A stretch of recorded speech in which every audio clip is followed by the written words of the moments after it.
hipokrito nitong si Senator Risa Hontiveros. Ito yung ali na 2 years ago, gusto ho niyang i-decriminalize ang libel. Gusto ho niyang i-decriminalize yan. Ito ang mga birada niya 2 years ago. Our libel laws have been weaponized to stifle very basic fundamental rights. These laws have been used constantly attack many of our freedoms, but particularly the freedom of the press. We need to decriminalize libel if we are truly defend freedom, press freedom. Yan, ganyan ho kahipokrito yung ali na yan. Di ba? Meron siyang nalalaman na i-decriminalize yung libel, pero nung tinanong lang ho siya, tinanong lang ho yung ali na yan, kung totoo ba ang sinasabi nitong si alias Rene, nag-alburoto. Na imbis na sagutin yung mga aligasyon na di umano nagbayad siya ng mahigit 1 milyon para magdadadaldal yang si alias Rene sa social media, dyan sa kanyang, anong tawag dito, sa kanyang committee na yan, para siraan itong si Tatay Digong, si Pastor Kibuloy, si VP Sara. Imbis na sagutin niya yung aligasyon na yon, ang ginawa niya, nagpunta sa NBI, kinasuhan niya na cyber libel at pinaimbestigahan yung mga nagtatanong sa kanya. Palakpakan ho natin ang pinakahipokritong politiko ngayon sa balat ng Pilipinas. Di ba? Ganyan ho si Risa Hontiveros. Kaya hindi ho pwedeng maging presidente yung ali na yan. Ano pa ho bang meron tayo dito?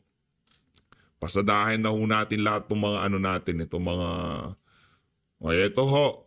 Ito na ho ang panawagan ngayon. Why the Senate must investigate the recantation of alias Rene? O bakit nga ba? Kailangan nung imbestigahan niya ng Senado para hindi na humaulit sa mga susunod na panahon. Kailangan in aid of legislation. Di natin alam, in aid of legislation ba yan? Bigatan ang kaparusahan pagka nagrekanta ang isang ang tawag dito, ang isang witness. Paano kung tinakot nga naman siya nung una siyang nagsalita? Meron siyang karapatang bawiin yung kanyang mga sinabi. Or yung ano na lang, yung betting process na lang ng mga isasalang nilang mga witness diyan sa Senado para para mapag-usapan lang. Kaya naman, para dito kay Senator Bato de la Rosa, nananawagan ho ang sambayan ng Pilipino sa inyo ngayong mga panahon na to.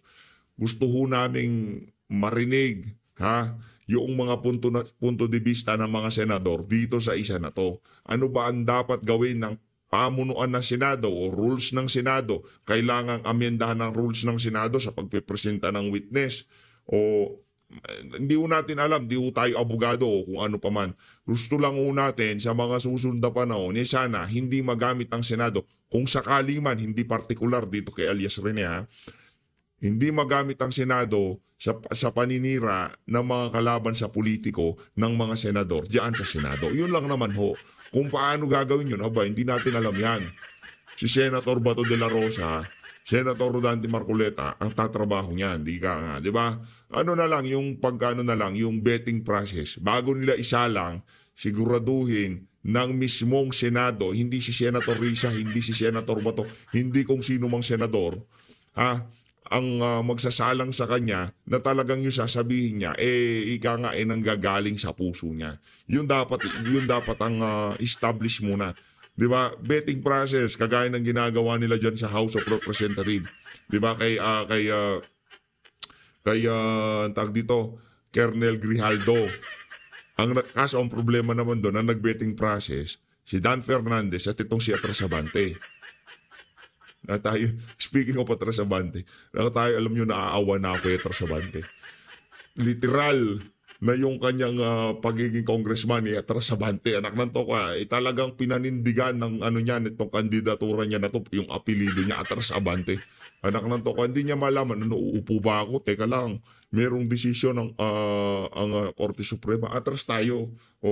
Ngayon, yung Comelec and Bank, prinuklaman na naman siya, Abante na naman. Marami na naman umakyat sa Korte Suprema, itong si Congressman Joey, atras na naman siya. Ano ba talaga, ha? Kasi itong Comelec na to, i-refund nyo na kasi. Diba, naawa na ako sa lolo.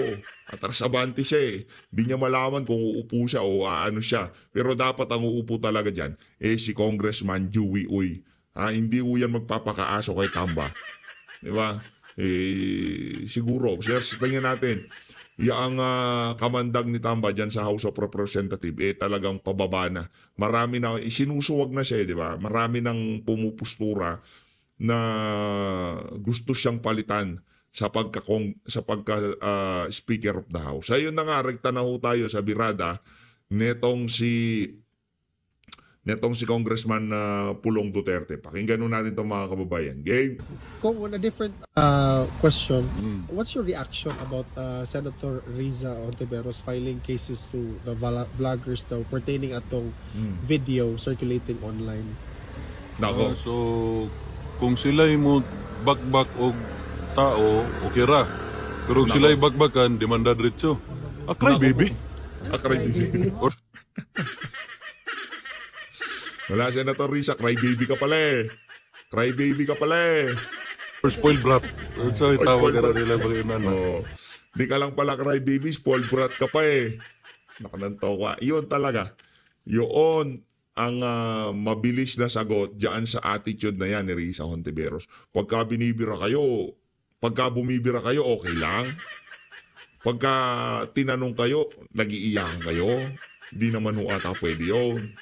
Sport lang. Mutira mo, okay ra. O tirahon mo, dili okay. Mura magkag di politiko mangka ka. Hindi naman, hindi naman ho kasi politiko si Riza. Aktivista ho siya. Yung mga aktivista, pagka kinukontra, nag-aalburuto. Hindi naman talaga politika yan si Riza. Yan ang problema pagka hindi ka politiko. Yung iba naman dyan, bangag. Bangag yung iba dyan. Yung iba naman, power tripper. Iba-iba yan eh. Yung iba dyan, mga power tripper. Yung power tripper, pagka kinontra mo yan, magpa-power trip. Yung naman mga aktivista, pagka tinanong mo yan, nang kakaso. Yung mga bangag naman, chill lang yan. Nagsisinghot lang ng pulburo niyan, ika nga. Saludo, kung Pulong, ingat ho kayo dyan. Marami ho tayong nababalitaan. Marami tayong naririnig. Isama na lang ho natin sa ating pagdadasal itong si dating Pangulong Rodrigo Duterte. No, kasi base dito sa interview niya na to, nangayayat na daw si dating Pangulong Rodrigo Duterte. Pagdasal ho natin. Rekta na ho tayo dito kay itong si pangalan nito, itong si Sir Tio Moreno. Meron na naman ho silang balagbag kagabi. Magaling. Magaling siya, hindi siya ganun ka-emotional pagka bumibira. Alam niyo yung tipong gigil na gigil. Pero yung birada niya, banayad pero may kagatiga nga. Pakinggan na natin itong mga kababayan. I'm getting better. It's getting better. You know, nawala na yung redness. Tapos bumabalik na yung shape ko. Pero in fairness, kamukha mo si Riza ngayon. Putang ina, Riza Tanas. Hindi po. Walang niya talaga. Ayaw niyang makamukha. Ako, feeling ko nakakamukha na nitong si Tio Moreno, si Riza. Real talk hindi biro yan. Pwede. Update kay Riza Tanas. May na-file na ba siya? Wala pa, no? Kasi she's just trying to intimidate critics. Kasi huling-huli na siya, na-expose na siya. Imagine for someone who wants to decriminalize libel, ngayon she's weaponizing that very law to silence critics, to stifle dissent. Correct. Stifle spell. Correct. Update kay Miss Joey. Anong ichichika ko? Update? Hindi talaga naman. Oo. Well, ano ba? I saw the post of Prof. Malua, Tequia. Kasi para yun sa BIR. And I heard Attorney Glenn Chong made similar post. And yun nga, no, I think this is the offshoot of what they did during the TRICOM. Kasi yung privilege speech ni Ace Barbers, he was actually calling the BIR, NBI, AMLC to do investigation on the purported, yung mga purported fake news tenders paid by China. Yun ang sinasabi ni Ace Barbers. And it seems like, even if the 19th Congress is already terminated, they are still running after the 40. Well, it's very clear na mukhang parang yung mga Duterte-aligned vloggers lang naman yung ginaganon nila. So, I expect na yung panggugurbor is going to continue on. Ayan. Correct. And what's the update ba? Well, the update really is, you look at the list, kung sino yung mga original na nandun sa 40 na listahan nila. Who among those 40 are still fighting? That is our reckoning point. Doon sa 40 na nilista nila, doon sa purported na mga fake news peddler daw, paid by China, sino na lang doon ang natitira who's still fighting the BBM administration? And who's still still true to their intention of yung ating goal to keep the kind of, to maintain the same politics that we have, the kind of leadership that we want to be the baseline of future governance, which is the Duterte kind of leadership. Ganun lang naman. Yan ang update. Yan ang solid update, I think, that everyone should know. Correct. Ayan. What's your update, Pao? My update is hindi alam ni Attorney Claire kung anong barangay yung sinasabi niyang drug-free. Tama. Bobo talaga siya, no? Imagine Alam mo yun? Imagine she's flexing, she's flexing numbers na there are 4,000 plus barangays that are already drug-free. But when Eden, the reporter from Net25 ata, yung sa, yung journalist named tinanong Eden, siya. when she's asked na, can you give us a name of those barangays? Of course, fact-checking is the best, di ba? Wala siya naibigay. Sabi niya, sa ngayon po, ang nabibigay lang po na data sa atin, wala po tayong data dyan, hanapin at tatanungin po natin yung PIDEA. Oh my God. You know what, Claire? Tama nga si BP Sara, you are garbage in, garbage out. Garbage out. Yung yung pinapasok mong garbage, yan yung lumalabas. Kadiri. Literal kadiri. Oo nga, baliw siya, no? Hoy, may nag-I love you sa akin dito. Sino yon? Si EJ Fox de Ayala. Kaya mo pala sinerch. Hindi, iba yung... May sinerch ako. Ang sinerch ko dito, yung parang baklang pangit na nag-bash sa akin. Sabi niya, baklang choreno, si RJ Gallardo Luis Rona. Feeling ko ang pangit ng quality ng photo niya. So feeling ko cheap Alam mo, yung phone. RJ, bago ka mag-comment, mag-aral ka muna, pati spelling mali. Oo. RJ Luistro, alam mo ba? Alam mo ba? Uy, kain tayo, loves. Kakain kami kasi tinur namin sa Ate Joey. Andito siya sa Davao. And makakasama. Uy, thank you sa stars. Thank you, Caravan Asia. Oo, Ayun na nga mga kababayan, rekta na ho tayo dito sa sa Missing Sabongero. Mainit ho ngayon ito sa social media, no? Kailangan ho itong malaman ng ating mga kababayan. Pero yung issue nitong si Risa, hindi pa rin ho natin bibitawan yan. Dahil mas, sa tingin natin, mas importante, yung issue na yan ni Risa, kumpara doon sa mga nawawalang sabongero. Kasi dito, ho ito matindi-tindi itong kay Risa Hontiveros na to. Pinag-uusapan ho dito, yung mga individual na siniraan, ngayon nagdudusa, kung sakali man ang pinagbasihan, isa sa mga pinagbasihan sa kanilang pagkakakulong, yung mga testimonya nitong mga individual na to, napakalaking kabalbalan niya. Ito, pakinggan natin itong si Ma'am Pinky Webb. Game. Totoy, didiretsuhin ko na para lang malinaw. Ano ang naging papel mo dito sa pagdukot sa mga sabungero? Sa totoo lang, ako yung pinagkatiwalaan ni Mr. Atong Ang sa lahat ng bagay.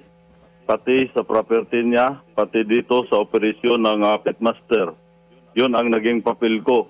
Ngayon, yung sa Missing Sabongero naman, yung si Mr. Eric De La Rosa ang taga-monitor sa audio at pag mayroong chopi na nakikita niya, itinatawag niya kay Mr.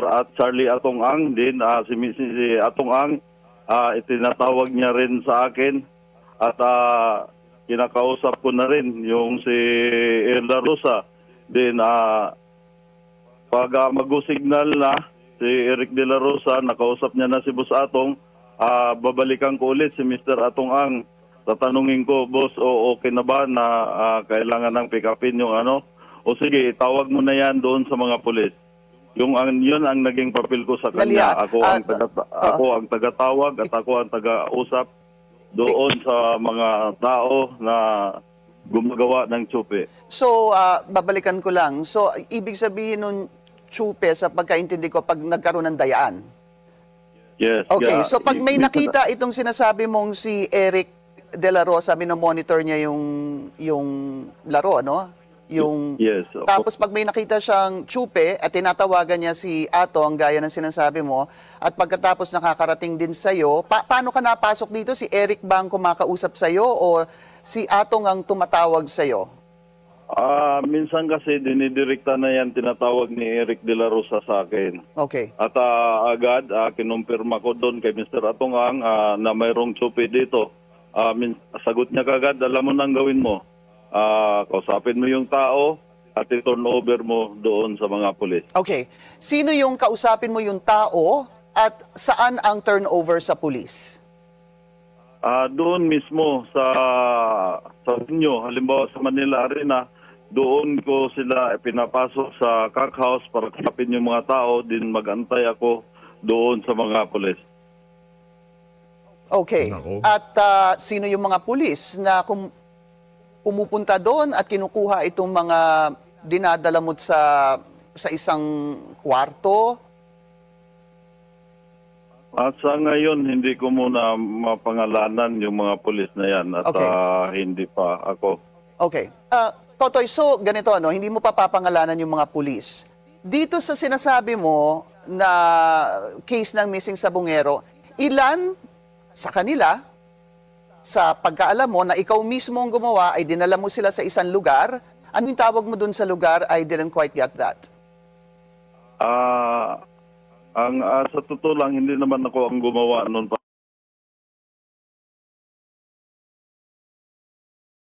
para sa ano. Ako lang ang pumipick up doon sa taong gumagawa ng tsupe at kinakausap ko yan ng maayos at dinala ko yan sa cockhouse. Ibig sabihin ng cockhouse, yun yung pinagdagalahan ng mga entry doon na pinapasok yung mga manok nila. Duck house. Cockhouse. C-O-C-K, doon mo dinadala sa cockhouse itong mga sinasabing nandaya.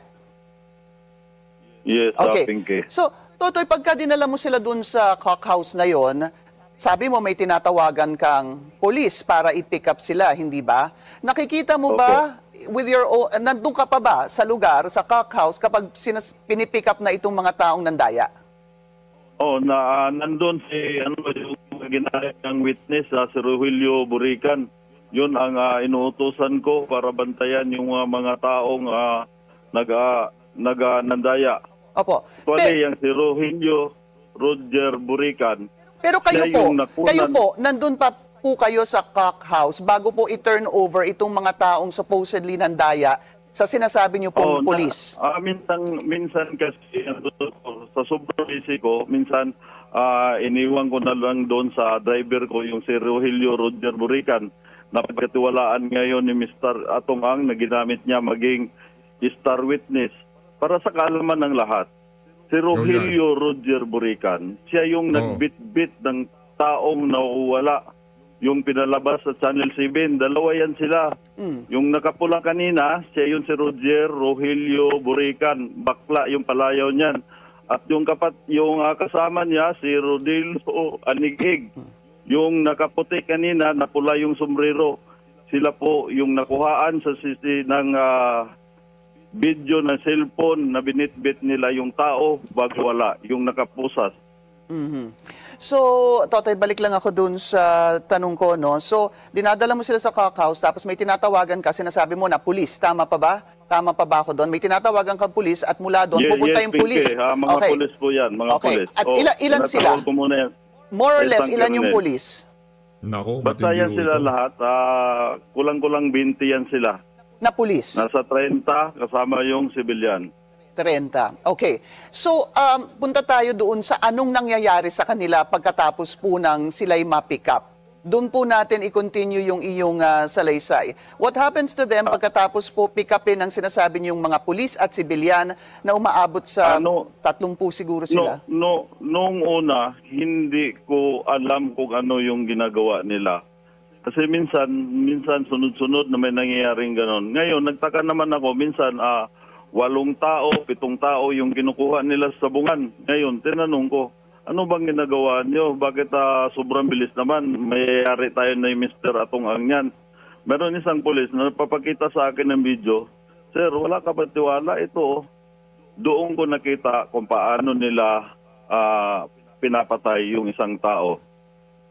Isang tao? Hindi, paano nila pinapatay yung mga grupo ng missing sabungero. Opo. At kayo po magsabi sa amin muli kung paano po pinapatay. Totoy, please go ahead. Katulad nung nakita ko doon sa video na pinakita nila sa akin, yung isang tao ginagamitan nila ng tie wire at yung parang kanta ba na Killing Mo Simple, dinahandahan nilang ginagaruti hanggang sa mamatay. Pagkatapos, parang binawakwas nila yung tiyan, yung mga laman-laman para... nung una, tinanong ko, bakit kailangan yung parang pangit na tingnan, yung sobrang karumal-dumal na tingnan yung tao. Karumal-dumal na eh. Sabi nila sa akin, para madaling lumubog at hindi lulutang yung tao.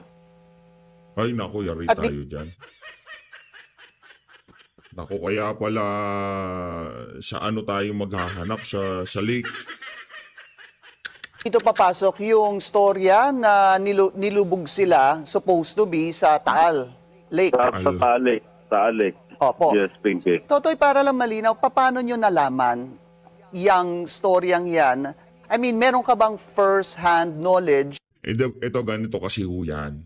Halimbawa, ipagpalagay na natin na totoong chochopi sila, nandadaya sila. Pwede ho silang makulong. Game fixing, di ba? Hindi ba krimen yun o magmulta?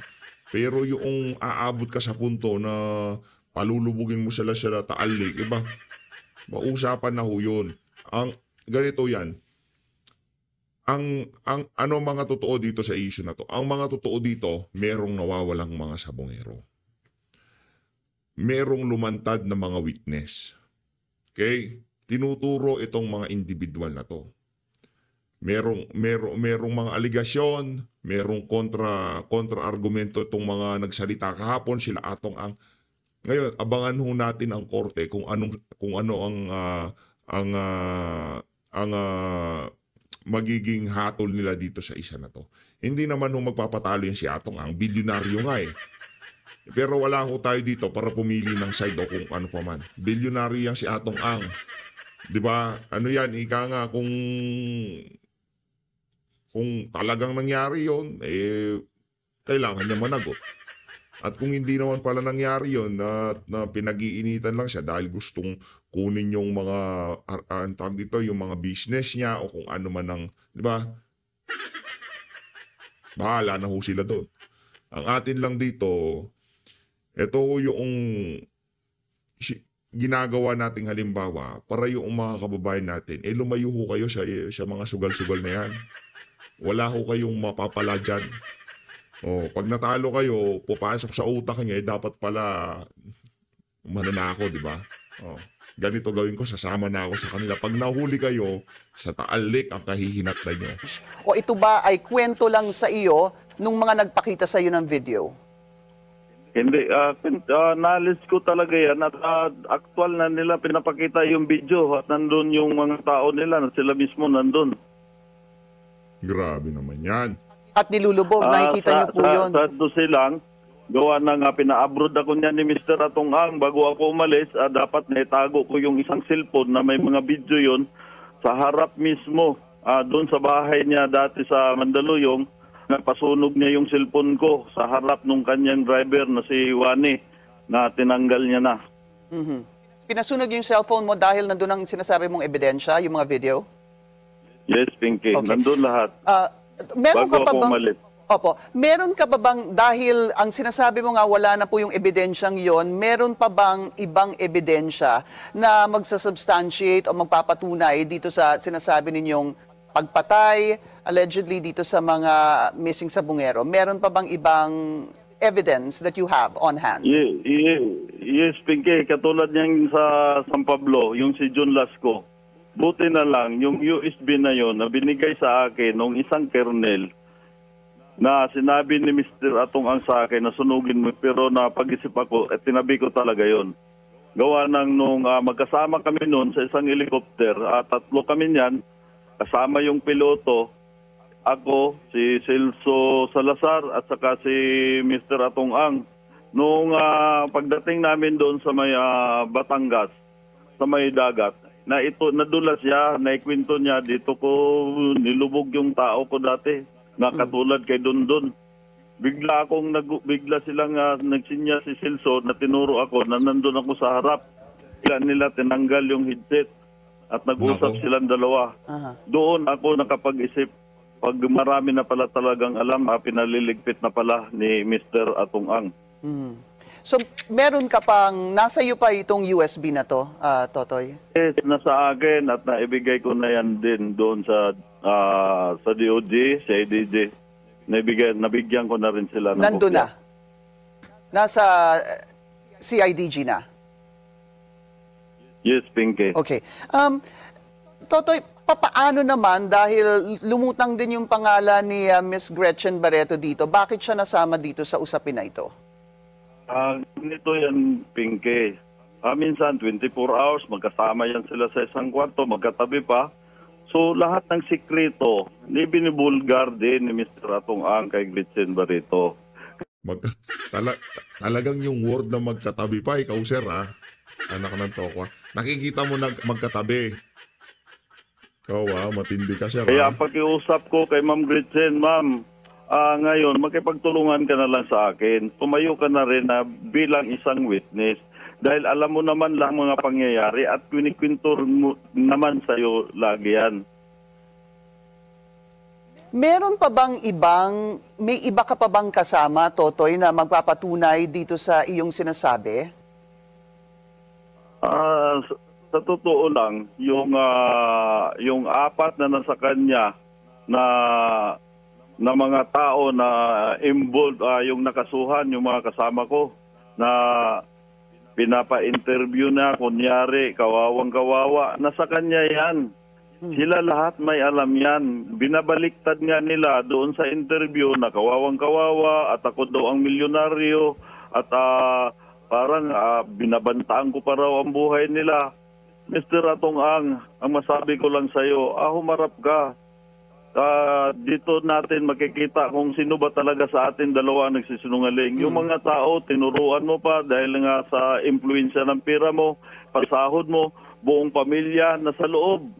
Kaya kung sa totoo lang, kung magsabi ng totoo yung mga apat na yan, maliwanag, walang ibang ituro kundi si Mr. Atong Ang. Isama ko lang yung pag-file kanina ni Atong Ang, no, ng reklamo. Ang sabi niya, nanawagan siya sa'yo, ang sabi niya, huwag ka nang magsinungaling, itinuring kita na parang anak, pati ako, papapatay mo, idadamay mo pa ako.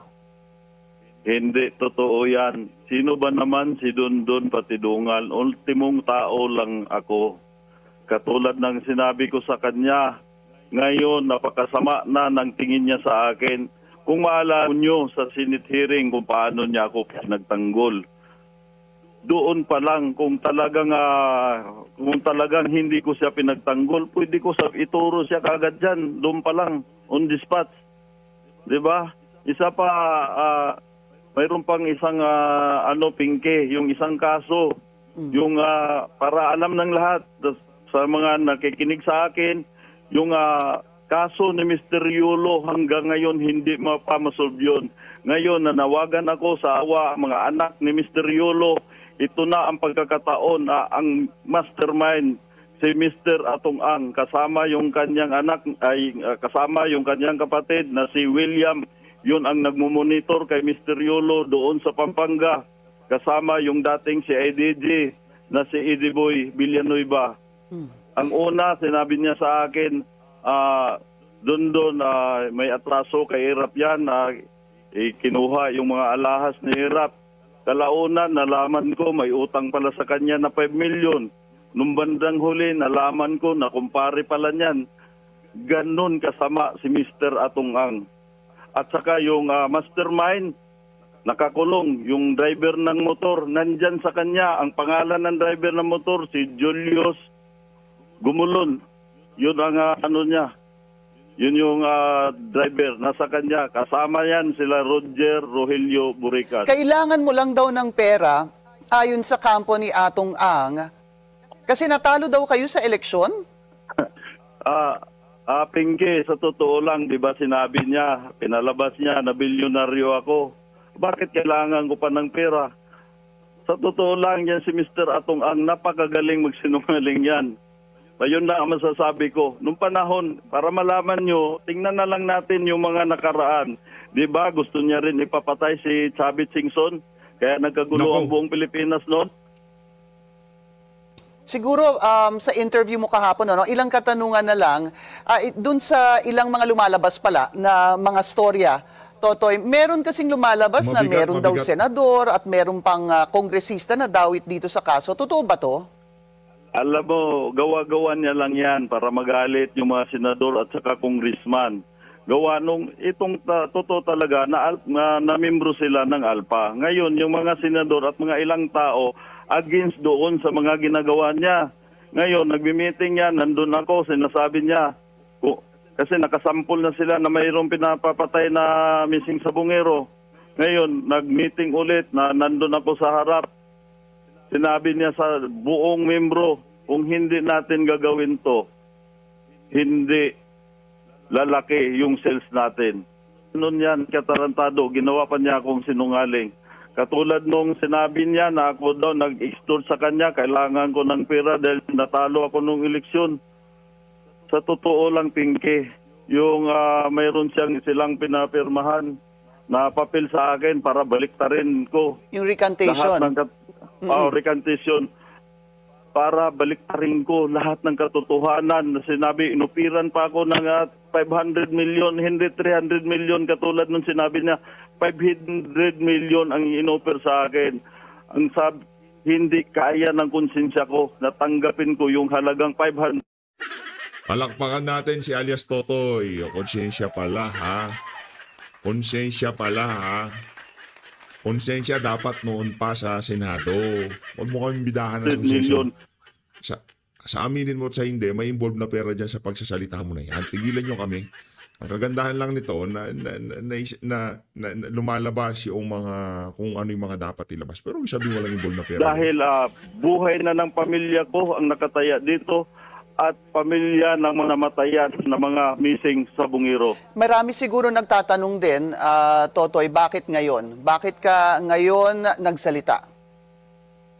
Sa totoo lang, ngayon lang ako nagkakataon dahil nagtiwala ako kay Direct PNP Chief Torre, kaya DOJ Remulla. At saka, ang pinakalas dito, pinapapatay niya na ako. At gusto pang masakirin kami buong mag-ina, pati mga anak ko. Matanong na rin kita, Totoy, kailan mo huling nakausap si Atong Ang? Dalas, kausap ko siya, nung nagmamakawa na siya sa akin, nag-text siya sa akin na parang 7 days ago, nagtitext siya sa akin na mag-usap daw kami sa isang hotel, ayusin na namin at hirap na daw sa kalagayan niya. At yun merong, ang last namin pag-usap. About 7 days Tapos, ago. Pinky, At nandun, nasa Pinky. iyo pa itong text na to na nagmamakaawa siya gaya ng sinasabi mo. nandito sa akin, hindi niya pwede isinungaling na sa akin. Gusto Okay. mo, basahin ko para mayroon kang idea. Okay naman po, basta wala ho sanang mga mura, naman, no? Hindi na, okay na, basta at least sinabi ko. At, Sige, go doon ahead. ko na lang, Totoy, sige, go ahead. Para malaman nyo, pinapapatay niya ako sa halagang 50 million. Para alam ng lahat na kaya ako naglakas loob ng ganito. Sabi ko nga sa sarili ko, aanhin ko yung pira kung mapatay naman ako at mawalan ng hustisya ang mga kamag-anak. Hustisya. Loko-loko, huwag mo kong daan sa hustisya mo. Okay na nagsasalita ka, pero pagdating sa hostisya, wag mo kami bibigyan Anak pa. ng mga missing sa Bungero. Alright. So, kayo'y umaasa. Anong plano mo from siguro here on, Totoy? Kasi yung affidavit mo, hindi mo pa naisusumit eh. Inaayos lang ng CIDG na makompleto dahil pagdating sa akin, putol, nandoon na pinapapuntahan na ng CIDG at mayroon na silang iniimbitahan na tao.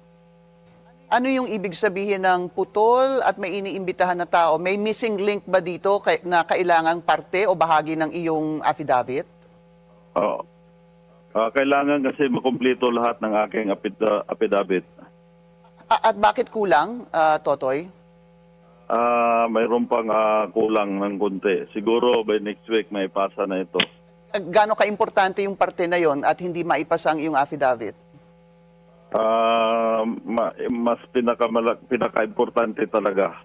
At hindi mo masabi sa amin ngayon kung ano ito? Sa ngayon, wala ako sabihin. Okay. So, ikaw, Ayun na nga mga kababayan, hayaan na muna ano yan kumbaga, sabi nito, sabi niyan, di ba? Sinong mas pinapaniwalaan nyo? Si Atong Ang o itong pinapasalamatan si Remulla at itong si Torre? Pero huwag mo sabihin sa amin, Brad, na walang involved na pera dyan. Nanto ka, tigilan mo kami. Pambira. Kumanta ka kung kakanta ka, pero pagdating sa pera, huwag mo kaming lokohin. Lulutan ka, walang pera. Ang kalaban mo, ang daming pera. Kung sakaling matanggal yung mga business ng amo mo, sinong papalit dyan, di ba?